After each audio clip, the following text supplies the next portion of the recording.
Traders, welcome to my end of the chart analysis on 16th September 2022। तो सबसे पहले I hope you can see my screen. तो सबसे पहले आते हैं निफ्टी एंड बैंक निफ्टी में। तो सीपीआर का पोजीशन अब देख लो। निफ्टी में जो सीपीआर का पोजीशन है उसमें एक न्यूट्रल पोजीशन दिखता है, लेकिन बैंक निफ्टी में जो है सीपीआर का पोजीशनिंग देख के एक डायरेक्शनल बायस मिलता है एंड मार्केट का ओपनिंग भी देख के एक डायरेक्शनल बायस मिलता है कि मार्केट जो है वो हाई प्रोबेबिलिटी है कि सीपीआर के नीचे ही रहेगा। एंड अगर आपने मेरा सीपीआर वाला वीडियो नहीं देखा है तो डिस्क्रिप्शन में लिंक दिया हुआ है, तो how to get directional bias on the basis of CPR, so आप जाके देख सकते हो। और हाँ, हमेशा मैं ये बोलता हूँ डायरेक्शनल बायस जो होता है उसको दिमाग पे रख के मत चलो। As for knowledge it's okay, but जब से अगर आपको दिमाग को आपके साइकोलॉजी को वो इफेक्ट करने लगता है कि आप ऐसा होता है कि आप डायरेक्शनल बायस आपको समझ में आ गया, लेकिन आपका जो मार्केट का प्रेजेंट सिचुएशन आप उसको एक्सेप्ट नहीं कर पा रहे हो, तो आप उसको फॉलो ही मत करो, ठीक है। तो आप आते हैं एनालिसिस के ऊपर, कहाँ पे आपको एंट्री लेना चाहिए, कहाँ पे आपको एग्जिट लेना चाहिए एंड कहाँ पे आपको एंट्री और एग्जिट एंट्री आपको नहीं लेना चाहिए।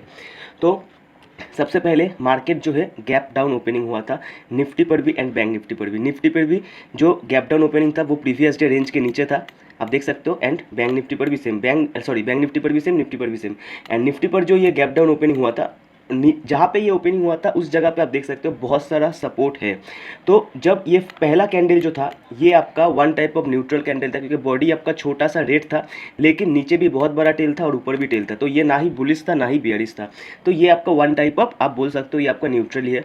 तो लेकिन बैंक निफ्टी में जो था, बैंक निफ्टी में जब पहला कैंडल था वो ग्रीन कैंडल था। तो मैं बैंक निफ्टी में बाद में आता हूँ, सबसे पहले देख लेते हैं निफ्टी में आपको कहाँ पे एंट्री लेना चाहिए। तो सबसे पहले तो यहाँ पे जब आप ये कैंडल देखते हो यहाँ पे तो शॉर्ट जाने का सवाल नहीं उठता है, क्योंकि आप ये जो है ये आपका रेजिस्टेंस है और इसका नीचे ही आपका सेम सपोर्ट है, ठीक है, और उसके ही नीचे सेम सपोर्ट है।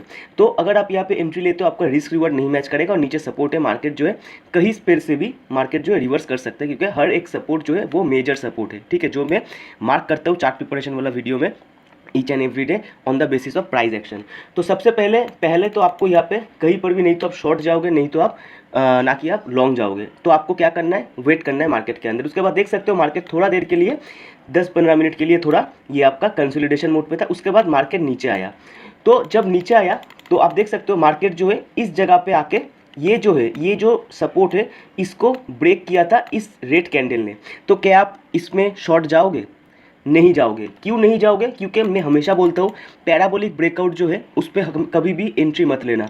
पैराबोलिक ब्रेकआउट मतलब आप देख सकते हो यहाँ पे लगातार 3 कैंडल, 1 2 3 कैंडल, 3 नंबर कैंडल ने मार्केट को यहाँ पे इसको ब्रेक किया है, तो आप यहाँ पे एंट्री नहीं लोगे, क्योंकि पुल बैक जाने का जो चांसेस होता है वो बहुत हाई होता है पैराबोलिक में और ज़्यादातर टाइम मार्केट जो रिवर्स में चला जाता है।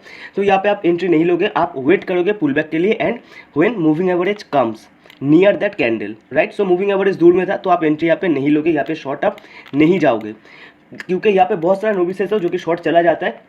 माना कि उस दिन मार्केट जो है ज़्यादा पुल बैक नहीं गया था, लेकिन बहुत दिन तक क्या होता है, बहुत दिन ये जो है इतना तक पुल बैक चला जाता है या फिर इसके भी ऊपर चला जाता है, तो आप यहाँ पे एंट्री नहीं लोगे, ठीक है। आप वेट करोगे कब मूविंग एवरेज सामने आएगा और मार्केट जो है मूविंग एवरेज के साथ जाके उसके बाद मूव करेगा। नहीं तो ये जो है यहाँ पे अगर थोड़ा कंसोलिडेशन होता है और ये जो है दोनों जो रेजिस्टेंस है यहाँ पे, बिकॉज आपको पता है ये सपोर्ट ब्रेक हुआ मतलब सपोर्ट बिकम रेजिस्टेंस, सो ये दोनों रेजिस्टेंस जब मार्केट को एक अच्छी तरीके से रेजिस्टेंस दे देगा, आपको कैंडलस्टिक से पता चलेगा, तब आप जाके एंट्री ले सकते हो। तो यहाँ पे सबसे पहले तो आप एंट्री नहीं लोगे। उसके बाद क्या हुआ आप देख सकते हो मार्केट थोड़ा सा नीचे आके फिर ऊपर की तरफ गया, राइट, एंड मूविंग एवरेज भी तब तक आ गया था। तो आप उसके बाद मार्केट थोड़ा कंसोलिडेशन मोड पे चला गया था। तो सबसे परफेक्ट एंट्री आपको कहाँ पे होगा? मैं हमेशा बोलता हूँ जब मूविंग एवरेज आएगा उसके ऊपर आप देखो, मूविंग एवरेज आएगा उसके साथ कोई सपोर्ट और रेजिस्टेंस रहेगा, तब होगा आपका एक्चुअल में हायर प्रोबेबिलिटी एंट्री। तो आपका जो एंट्री होगा वो होगा इस कैंडल के ऊपर, इस कैंडल पे आपका एंट्री होगा, क्योंकि ये जो कैंडल है ये आपका कंफर्मेशन कैंडल है। आप देख सकते हो ये जो कैंडल इसके ऊपर कितने सारा रेजिस्टेंस है, एक तो मूविंग एवरेज, दूसरा ये आपका मेजर रेजिस्टेंस जो कि मैंने ब्लू कलर से मार्क किया है, और उसके ऊपर डेली पीवट। सो तीनों रेजिस्टेंस यहाँ पे मौजूद है। तो आप क्या करोगे, आपका जो एंट्री होगा इस कैंडल पे एंट्री होगा, आपका स्टॉप लॉस कहाँ पे होगा, इसके ऊपर, मतलब ये जो रेजिस्टेंस है इस रेजिस्टेंस के ऊपर आपका होगा स्टॉप लॉस, ये आपका स्टॉप लॉस, ये होगा आपका एंट्री, एंड आपका जो टारगेट पॉइंट होगा वो होगा नेक्स्ट सपोर्ट। आप देख सकते हो exactly on that point market यहाँ पे आया, उसके बाद सपोर्ट लेके ऊपर गया, फिर इधर आके फिर मार्केट यही सपोर्ट के ऊपर ही क्लोज हुआ था। तो ये कौन सा सपोर्ट है, अगर आप मेरा चार्ट प्रिपरेशन वाला वीडियो देखे होंगे तो आपको पता होगा कि यहाँ पे मैंने ऑलरेडी मार्क किया है कि ये एक डिमांड जोन है, एक जोन मैंने मार्क किया था। तो उसी जोन पे आके मार्केट जो है यहाँ पे सपोर्ट लिया और इसी जोन के अंदर मार्केट क्लोज हुआ। So that's why price action बहुत इंपॉर्टेंट है एंड सिंपली तरीके से मार्केट काम करता है। और बहुत सारे एग्जांपल है, आप तो मैं बता दिया आपको, लाइक ऐसे मैं आपको ऐसे ही बता रहा हूँ, तो आपको पता है अगर आप खुद प्राइस एक्शन ट्रेडर हो तो कितना अच्छी तरीके से मार्केट के अंदर प्राइस एक्शन काम करता है। तो ये था मार्केट के अंदर एंट्री एंड ये आपका होगा प्रॉफिट टेकिंग, राइट। तो ये था निफ्टी। अब आते हैं बैंक निफ्टी के ऊपर। देखो बैंक निफ्टी में जो था पहला कैंडल था ग्रीन कैंडल, लेकिन आप यहाँ पे लॉन्ग नहीं जाओगे। क्यों नहीं जाओगे? क्योंकि सामने ही आपका प्रीवियस डे लो है, राइट। प्रीवियस डे लो है आपका सामने, तो यहाँ पे आप तो लॉन्ग नहीं जाओगे। तो आप क्या कर सकते हो, आपका पहला एंट्री कहाँ पे हो सकता है? देखो यहाँ पे पहला एंट्री आप सबसे पहले जो आपका एंट्री होगा, आप इस कैंडल के अंदर आप एंट्री ले सकते हो, क्योंकि ये जो है प्रीवियस डे लो है। सो प्रीवियस डे लो आपका क्या होता है, ये आपका एज अ रेजिस्टेंस काम करेगा, राइट। क्योंकि अगर मार्केट इस रेंज के अंदर खुलता तो ये सेम चीज़ आपका एज अ सपोर्ट काम करता, लेकिन इसका नीचे हुआ तो ये आपका एज अ रेजिस्टेंस काम करेगा। ये बेसिक पार्ट है मार्केट के अंदर। तो ये था आपका कंफर्मेशन कैंडल, ये था आपका neutral candle, red candle, confirmation candle. तो आपका एंट्री कहाँ पे होगा? इस कैंडल के ऊपर होगा, क्योंकि इसका ऊपर में जो है, ऊपर में ये आपका रेजिस्टेंस है प्रीवियस डे लो एंड ये ट्रेलिंग मूविंग एवरेज। तो आपका स्टॉप लॉस कहाँ पे होगा? आप स्टॉप लॉस जो लगाओगे मैं आपको दिखा देता हूँ। हाँ, आपका स्टॉप लॉस जो होगा इसके ऊपर होगा, ये होगा आपका स्टॉप लॉस। और आपका जो एंट्री होगा वो होगा ये वाला कैंडल।